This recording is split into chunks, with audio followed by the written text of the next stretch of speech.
Okay, welcome. And this is something new, and I've been with NCSA for quite some time. I'm with the Publications Committee. I'm co-chairing the committee since a few years back. And Dr. Tim Mays from South Carolina was the founding committee chair for the committee and start the Publications Committee rolling. He's not able to join us today, so I'm just going to run through some of the things that we do, and then we'll open up to questions and answer. And one of the thing that I like to do is, if this committee interests you, we always welcome new members to help out. So think about that and see what interests you through my presentation. So the committee consists of folks from different regions. Like if you go to NCSE map, we have different regions from our SEAs. But right now we are pretty heavy in the West, because we do have a couple members who originally work in New York and have moved to California. So they switched from CEONI to SEOC. So we currently have mostly of our committee members from California, one from Texas, one from Southern North Nevada, New York, and myself is from state of Washington, SCAW. So the committee had done, because of the vision and mission that the NCSA had gone through last year, I believe, now or 2020, then so we changed up our mission statement to really try to be in line with what the mission and vision that the NCSA had. So in the past, we basically one-liner and say we will coordinate, manage publication. That was our mission statement. With the vision and mission that the NCSA had, we kind of try to be more specific, more intentional. So we're breaking up into like the sub area to show the specific area that we are emphasizing on. So we try to be effective, provide effective practice, rapid change of technology and market conditions. The second one is integrating new graduates into professions. So we work closely with the new grad initiative that NCSA have launched either late last year or early this year. And then also developing some of the other publications that including business and leadership skills. In the past, we basically concentrate a lot on the technical side, but we felt that there's some opportunity for us to help provide some publications in regarding to business and leadership skill development. And then professional practice of provisions of services. And the last but not least is our application of code and standard. So basically those are the last item, pretty much the technical document that we do. And I kind of claim accomplishment because with the pandemic, we fall into a big challenge. There's two publications that we were wrapping up in 2020 that we are self-publishing. We are engaging a local publisher from the Chicago area and try to publish these two design guides. One of them is excavation shoring design guide. And the other one is the update, really an update for the design for common irregularities in buildings based on the updated code. So what happened during the pandemic is that they was in line with the publisher and they were working on the editing. And because of the pandemic, they went under. When they went under, they took the hard drive with them. So we lost all our files with that publisher. So we were not able to publish it last year. So good thing is with the persistence of Alp, we were able to retrieve some of the older files and we're able to pass it on to the new publisher. So we are going to be finishing up the editing and going to be releasing this two publication hopefully in late spring, and I'll let Al chime in later on the release date for both publications. As you can see, based on the title of this two publication, one of the emphasis the committee had is really publishing something that we feel like out in the practice some niche, some area that not many people have written guides on, because we already know that, I mean, there's a series of seismic design manual being published by CR, a great series per the IBC code. So we look at things like in a year past, we have published the structural glass design guide. So something like that we felt like there's a gap out there that practicing engineers may not easily find a design aid or design guide for. So that's what we're looking for, to fill that gap for that. So we're not trying to compete with like ICC, like commentary for wind provisions and seismic provision, but we are also looking for things that when you think about like specific, like say for cold form steel, if we feel like, how do I do this? How do I do that? And a couple of this publication, I won't take credit for it, but there's couple of the areas, things that I tried to do in the past years of my practice that I find that there's not many guy out there. Excavation shoring guide is one thing. I was like about 5 years ago dealing with a shoring system that gave me a lot of challenge. So we were able to find this author from California. All he does is shoring design for his company. So it's a foundation company that he worked for. So he came in and offer that guide for us. And the regularity, same thing. We find that a lot of people talk about diaphragm design, but to deal with some irregularity, how to treat different opening, different like cantilever, slab, diaphragm. That's what we try to do, try to fill the gap. So our goals for 2021 is we have a new publication in the work by Dr. Tim Mays through his work in the refresher class. He was the instructor for the bridge portion of the instructor class for the SE 16-hour exam. So we see the need for, I for one try to say, well, why don't we call bridge design for building design dummies? But he didn't like that idea. So we basically said it's fundamentals. So we have a publication working. I think he's about 50% into the publication first draft. And we are working on a building bridge design fundamental practical design guide for highway and privately owned bridges. So it'll be something that like I said, again, when we look at things like a pedestrian bridge for building engineers, how you deal with a pedestrian bridge and how you design for it. And this is something that also will have some design example in there. The second one is we've been working on trying to do a foundations design guide with Brian Kotnick, who is the author for the excavation shoring design guide. He's going to move on to help us work on the foundation design guide that's going to be a new publication, new goal for us. The third publication that we are still working on trying to get the author engaged is a practical application of FRP strengthening. Sarah Witt from California, she's on the ACI 440 committee for FRP strengthening.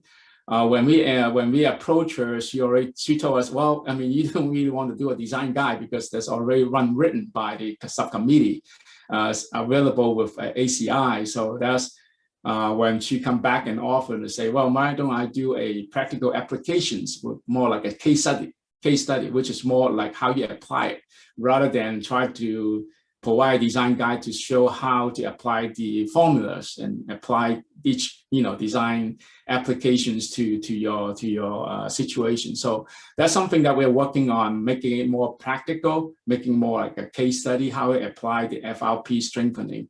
And we haven't decided on whether we cover both concrete or masonry, so or both in one guide. So we are still working on that. Last but not least, like I mentioned earlier, we are working closely with the New Grad Initiative. In one of the things that we are trying to do is to work on some design aids, something like a design flow charts for young engineers.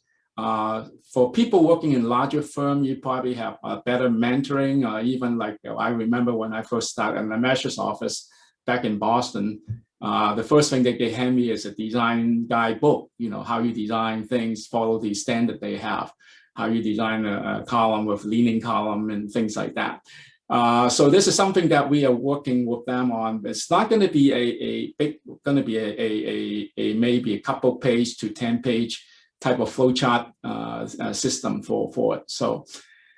So our goal is to improve communication with our MO in getting, like some of the publication that we have to provide opportunity for our authors to provide webinar, any annual conference. Hopefully, when we move back to the new normal, we will have some in-person annual conference that they can present at your MO during your annual conference or any seminar that you're running.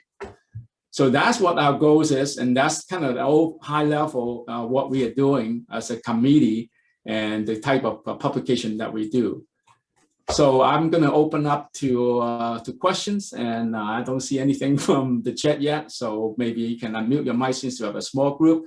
And like I said, we've been looking for people from different areas down south and Midwest to join and be part of it.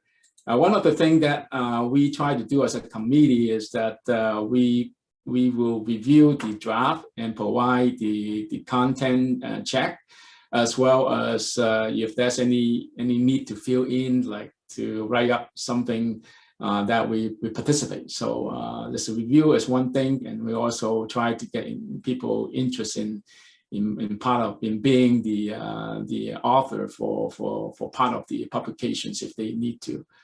And that's another success story. Like I said, structural glass guy, I thought that is something that not many people have done it, but seems like a lot of people want to at least have a guy on the shelf. So we are selling pretty good. I think last I checked, we sold about 500 copies of it, and both electronic and printed copy. So that was a little bit surprise for me. I was more looking at maybe 200 to 300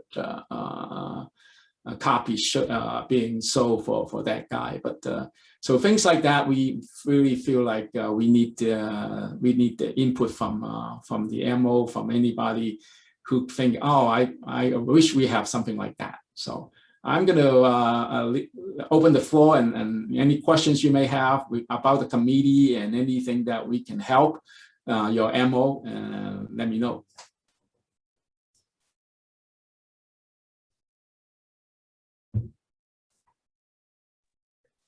Maybe I see two from Illinois. What's your involvement with Illinois? Are you just on the board, or are you just joining because you see the email from your leadership says you want to find out what we do as a committee? In Oklahoma too, Chris. Yeah.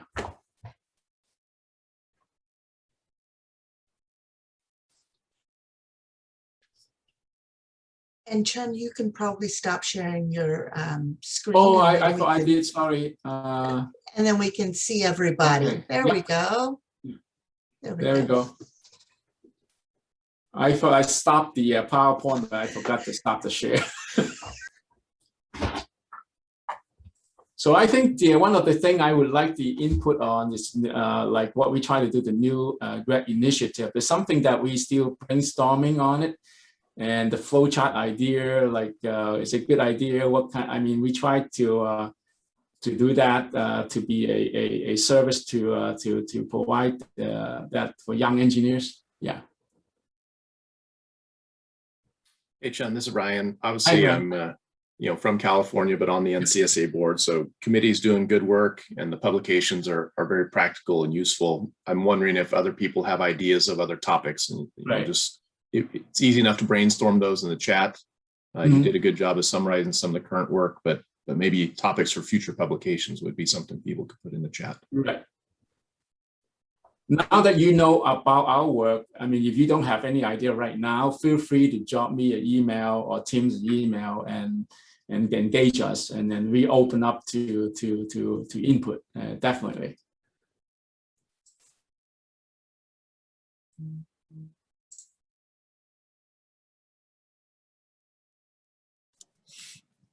Hi, Chun. It's Al Spada. And beyond the ideas, maybe you could talk a little bit as well about the philosophy of publications. You know, people think of books and they think of that 300-400 page book that sits on the library shelf.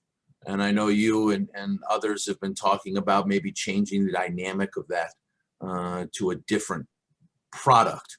You mentioned a little bit in your PowerPoint, but maybe that may spur some ideas from the group as well. If you could talk a little bit about some of those new ideas of how we could be doing pubs. So I think we basically like Al said, we are not looking at like how to go back to describe everything on the fundamentals. So we try to do that's why we kept calling it guides. Similar to the SDM, the design manual that CEOPS try to do, is more practical application example. So you can see real life like situations, like we can come up with a situation, how you solve it, how you apply the code base, or how you kind of, even if the code doesn't have again any guidance, how you go about and do it. Excavation design, shoring design is one thing that actually is more of a spin-off of a publication that we were working on for almost 3 years, and soil structure interaction. That professor down south that helped been authoring it, and like the Alpine type of analysis that we try to put together, and there's a lot of description guidance on it. Then at the midpoint that we figure out, well, we need some design examples. We need to show some design example, but the professor is more of a theory, give you the background of the academic theory. So we plug in another person that had done design for those. So that's how we approach it on our, and we try to limit the publication to a smaller size so that we can work it as a design guide. Rather than a big thick book, and so that's the philosophy. And with that, we were able to go with our own publisher, because we are smaller volume size wise the book. So we've been engaging a couple I call local, means Chicago, with Al, with being in Chicago, a publisher, to try to self-publish it. In the past, we have gone through ICC, International Code Council, and work with them, and they have the editing, but they have to have a certain a size of publication before they will engage us. So we have switched over to that. With the smaller design guide size, we also are working on the idea that we will have a different type of setup with the author, as far as like monetary and financial side of it, whether we can really like upfront put some more money, because I know that we all volunteer, right? You will try to work on it when you are not as busy, but when you have a financial commitment to it, maybe they help us to get the publication pushed forward better and faster. So we also are looking at the financial side of it to see if we can work on it. So we really hook up with the author early on, and then have a commitment to do the deliverable based on the financial side of the thing. So I see a insurance liability of the publication. How does it work? Is it charter specific or under NCSEA, or does it depend on who's actually publishing the document? That's a good question. So I think we have asked the board for it. And Al, can you chime in on that one? Yeah, I can. Chris, it's a great question. It's always one that we always struggle with when we're talking about a publication or a magazine, or even, some of our recent conversations about an Ask the Expert column or website. There's something called an errors and omissions insurance policy, as part of an insurance policy. NCSEA carries one for publications. It also covers us for Structure Magazine. So it is something that you do need to have if you're going to be putting out technical content. So in terms of who would be covered with an NCSEA policy, it's really just NCSEA that's covered, since all the state structural engineers associations are their own entities. Our insurance policy does not cover them. So from that perspective, it's a great opportunity for an MO or a state group if they're looking to publish something or have an interest in possibly publish something because they have an expert who's willing to do the work. That's where NCSEA can help, not just because of the insurance perspective, but we know it appears very challenging to put together a publication, not just finishing the writing, but the editing, the printing, the housing on a digital store, all those different things can seem somewhat challenging. So we can offer it up as an opportunity to work with the publications committee. The biggest struggle, to be honest, in putting together a publication is the author willing to put in the work.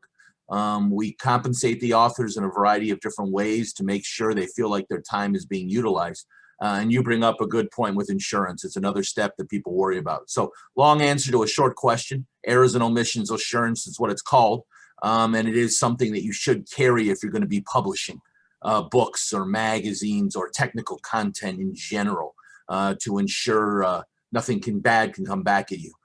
So hopefully that answers your question. But I'd urge MOs, if they have ideas or even an author who's interested, start the conversation. It's not as daunting as it sounds. We're not asking an author to be perfect in their grammar and perfect in their style. We're asking for the energy to be able to help support a publication.